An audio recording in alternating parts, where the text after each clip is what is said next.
এরপরে প্রশ্ন দেখতে পাচ্ছি শিলু, আপনি জানতে চেয়েছেন মহিলাদের হায়েজের সময় কি কোরআন তেলাওয়াত করতে পারবে?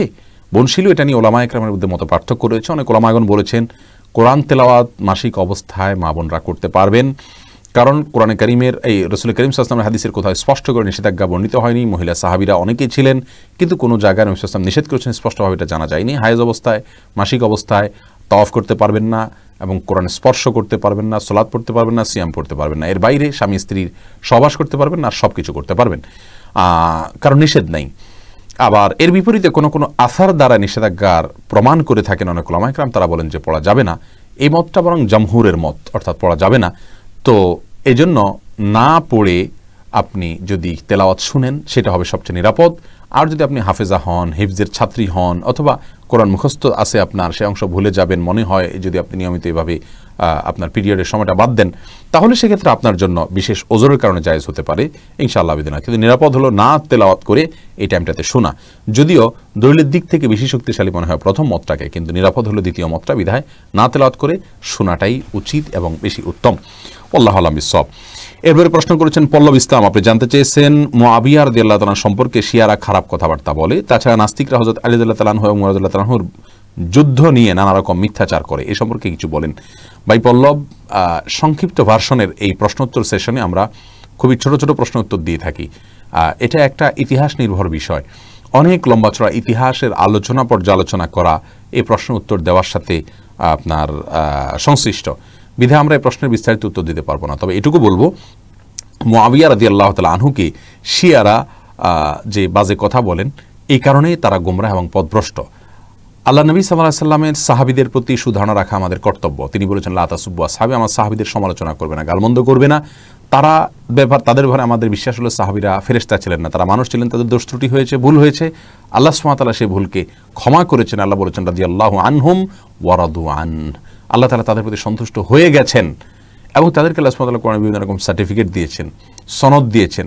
নবী আলাইহিস সালাম তাদের সম্পর্কে অনেকগুলো হাদিস বর্ণনা করেছেন, অনেকগুলো কথা বলেছেন, যেগুলো দ্বারা বোঝা যায় তাদের সমালোচনা করা আমাদের জন্য জায়েজ নাই, বিধায় আমরা করব না। তারা মানুষ ছিলেন, ভুল হয়েছে, আল্লাহ তাআলা আগাম ঘোষণা দিয়েছেন ক্ষমার, আমাদের কোনো সমস্যা থাকার কথা নয় সে বিষয়ে, বিধায় আমরা এই বিষয়ে বিস্তারিত কথা বলতে পারছি না। জান্নাত জাহান, আপনি প্রশ্ন করেছেন কোরআন শরীফ তেলাওয়াত করার সময় দুই পা গুটিয়ে বসে তেলাওয়াত করতে পারবো কিনা? পারবেন, কোনো অসুবিধা নেই।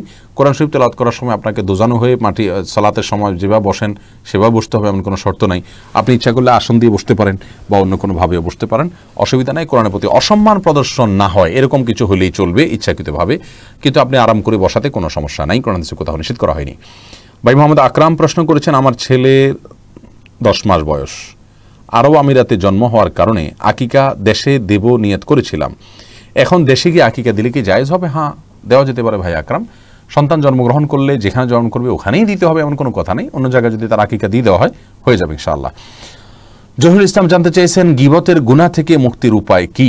ভাই জহিরুল ইসলাম, গীবতের গুনাহ থেকে মুক্তির উপায় হলো, যার গীবত করেছেন তার জন্য আল্লাহর কাছে মাফ চাইবেন, ইস্তেগফার করবেন, আল্লাহ আমার ভাইকে মাফ করুন, তার প্রতি রহম করুন, এভাবে তার কাছ থেকে মাফ চাইবেন। আর যদি ওই লোকের কাছে যদি বলতে পারেন যে ভাই আপনার গীবত হয়েছে, কখনো মাফ করে দিয়েন, এবং বলাতে তিনি যদি নাখোশ না হন, এই কারণে আরও উল্টা আপনার তার সাথে তার দুঃসম্পর্ক তৈরি না হওয়ার সম্ভাবনা থাকে, তাহলে সেক্ষেত্রে আপনি তার কাছ থেকে মাফ চেয়ে নিতে পারেন, সেটা আরও নিরাপদ এবং ভালো। এরপরে প্রশ্ন হলো কালিমউদ্দিন, আপনি জানতে চেয়েছেন একই গুনাহ বারবার হয়ে গেলে করণীয় কি? ভাই কালিমউদ্দিন, একই গুনাহ বারবার হয়ে গেলে আপনি কি করবেন? একই হাত যদি আপনার বারবার কাটা যায়, আপনি কি করবেন? বারবার ব্যান্ডেজ করবেন? একইভাবে একই গুনাহ বারবার হলে বারবার তওবা করবেন।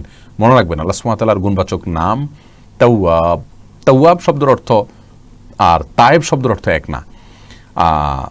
তায়েব তো যিনি তওবা করছেন তিনি, তাওয়াব বলা হয় যিনি তওবা বারবার কবুল করেন, বারবার তো বান্দার তওবা কবুল করেন, তাকে তাওয়াব বলা হয়। এই জন্য যতবার অপরাধ হবে, গুনাহ হবে, ততবার আমাদের আল্লাহর দিকে ধাবিত হইতে হবে এবং তওবা করে আল্লাহর কাছ থেকে মাপ চেয়ে নিতে হবে। আল্লাহ তাআলা আমাদের সেই তৌফিক দান করুন।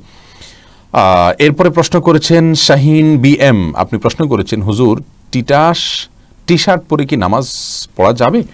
ভাই শাহিন, টি শার্ট পরে আপনি সালাত আদায় করতে পারেন, তো মনে রাখবেন সালাত আদায়ের ক্ষেত্রে মৌলিক নির্দেশনা আল্লাহ সুবহানাহু ওয়া তাআলা বলেছেন ইয়া আইয়ুহাল্লাযীনা আমানু খুযু যিনাতাকুম ইনদা কুল্লি মাসজিদ, হে ঈমানদারেরা প্রত্যেক সালাতের সময় তোমরা সুন্দর ভাবে সালাত আদায় করবে, সুন্দর পোশাক পরবে। পোশাক পরবে বা সুন্দর পোশাক পরবে। তো এই জন্য এমন কোনো পোশাক পরা উচিত নয় সালাতের সময় যে পোশাক পরে আপনি সম্ভ্রান্ত কোনো জায়গায় যাবেন না, মান্যগণ্য কোনো ব্যক্তির কাছে যাবেন না, সেরকম কোনো পোশাক পরা উচিত নয়। অতএব আপনি চেষ্টা করবেন যে পোশাক পরলে আপনাকে খারাপ দেখা না যায়, দৃষ্টিকটু দেখা না যায়, ভিন্ন ব্যতিক্রম মনে না হয়, এবং আপনি এটা পরে ভালো কোনো জায়গায় যেতে ইতস্তবোধ করেন না, সেরকম পোশাক পরে সালাত আদায় করবেন। এমডি টুটুল হক আপনি জানতে চেয়েছেন ইন্না লিল্লাহ কোন সময় বলতে হয়, দয়া করে আলোচনা করলে ভালো হয়। ভাই টুটুল, ইন্না লিল্লাহ পড়ার ক্ষেত্রে ইসলামী শরিয়ার দৃষ্টিকোণ হলো আল্লাহ সুবহানাহু ওয়া তাআলা কোরআনে কারিমে বলেছেন ওয়াল্লাযীনা ইযা আসাবাতহুম মুসিবা ক্বালু ইন্না লিল্লাহি ওয়া ইন্না ইলাইহি রাজিউন। অর্থাৎ নেককার ভালো মানুষদের একটা বড় আলামতের জায়গা হলো যে তারা কোনো মুসিবতে পড়লে বলে ইন্না লিল্লাহি ওয়া ইন্না ইলাইহি রাজিউন। অতএব আয়াত থেকে বোঝা গেল যে ইন্না লিল্লাহি ওয়া ইন্না ইলাইহি রাজিউন এটা আমাদের বিপদে আমরা পড়ব, যখন মুসিবত হবে, কোনো সমস্যা দেখা দিবে আল্লাহ না করুন, ওই সময়টাতে আমরা ইন্না লিল্লাহি ওয়া ইন্না ইলাইহি রাজিউন পড়ব। ইন্না লিল্লাহি ওয়া ইন্না ইলাইহি রাজিউন আমাদের দেশে সাধারণত মানুষ মারা গেলে আমরা পড়ি। কেউ কোনো বিপদে ইন্না লিল্লাহি পড়লে বলে কি কেউ কি মারা গেছে, তার মানে মানুষ মনে করে যে ইন্না লিল্লাহি শুধু মারা গেলেই পড়তে হয়। এটা ভুল ধারণা। আমরা ইন্না লিল্লাহি ওয়া ইন্না ইলাইহি রাজিউন পড়ব যেই কোনো বিপদ দেখা দিলেই আমরা ইন্না লিল্লাহি পড়তে পারি। এটাই কোরআনের নির্দেশনা যে কোনো মুসিবতে। শাহনাজ হাফেজ আপনি জানতে চেয়েছেন ছোট বাচ্চারা বিছানায় পেশাব করলে তা শুকিয়ে গেলেও কি বিছানা অপবিত্র থাকবে? ছোট বাচ্চারা যদি বিছানা পেশাব করে, এক্ষেত্রে মনে রাখতে হবে ছেলে বাচ্চা যদি হয় তাদের পেশাবের ক্ষেত্রে কিছুটা ছাড় রয়েছে। ছেলে বাচ্চা যদি হয় আর সে যদি মায়ের দুধের উপরে সম্পূর্ণ নির্ভরশীল থাকে এবং তার মধ্যে যদি অন্য কোনো কিছু যদি সে না খায়, বাহিরের কোনো কিছু খাদ্য হিসাবে সে গ্রহণ না করে, তাহলে সেক্ষেত্রে এই বাচ্চার পেশাবের উপরে শুধুমাত্র পানি ছেটা দিয়ে দিলে সেটা পাক হয়ে যাবে। আর যদি মেয়ে বাচ্চা হয় তাহলে সেক্ষেত্রে পরিপূর্ণভাবে ধুইতে হবে। এটা হাদিস দ্বারা এই ব্যবধান এবং পার্থক্যটা সুস্পষ্টভাবে প্রমাণিত। এখানে কেউ যদি বলেন যে মেয়েদের পেশাবের ক্ষেত্রে এই তারতম্য কেন করা হয়েছে, মেয়েদের প্রতি বৈষম্য কিনা, আমরা বলবো না। মেয়েদের পেশাব হয়তো তার ভেতরে কোনো এমন কোনো দিক রয়েছে পেশাবের যেটা হয়তো আমরা এখনো জানি না, অথবা বিজ্ঞানী হয়তো জানতে পারেন, যার কারণে এটা ধোয়াটা জরুরি করা হয়েছে।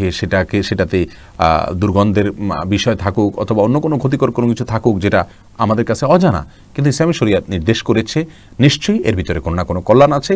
আমরা দেখি ইসলামী শরিয়ার নির্দেশকে পালন এবং মান্য করার ভেতরেই কল্যাণ নিহিত আছে। এরপরে প্রশ্ন আমরা দেখতে পাচ্ছি এমডি আর আরিফিন আপনি জানতে চেয়েছেন তাসবিহ দিয়ে জিকির করা কি বিদআত? ভাই আরিফিন, এটা অনেক বন্ধুরা আমাদের বলে থাকেন তাসবিহ গতানুগতিক যে মালা পাওয়া যায় দানার, এটা ব্যবহার করে তাসবিহ পড়াকে বিদআত বলা হয়। কিন্তু আমরা বিনয়ের সঙ্গে এর সঙ্গে দ্বিমত পোষণ করছি। এটাকে আমরা বিদআত বলবো না। কারণ হলো বিদআত বলা হয় কোনো কিছুকে যখন ইসলামের কাজ মনে করে বা সওয়াবের কাজ মনে করে বা সুন্নাহ মনে করে, ইসলামের কোনো নির্দেশ মনে করে করা হয়, অথচ সেটা সেরকম না, এটাকে বিদআত বলা হয়। যেটাকে ফার্সি ভাষায় মুফতি ফয়জুল্লাহ রহিমাহুল্লাহ নামে একজন বড় মনীষী ছিলেন চট্টগ্রামে, বেদাহাতের বিরুদ্ধে বড় সোচ্চার একজন মনীষী ছিলেন। তিনি তার একটি কিতাবে, ফার্সিতে লেখা রচিত অনেক আগের একটা কিতাবে তিনি লিখেছেন, একটা ছন্দের মাধ্যমে বেদাতের পরিচয় দিন চমৎকারভাবে। তিনি বলেছেন গায়রে দীরা দি সুমুরদান বেদাতাস্ত, অর্থাৎ যেটা দিন না সেটাকে দিন মনে করা, এটা বেদাত। এখন আসুন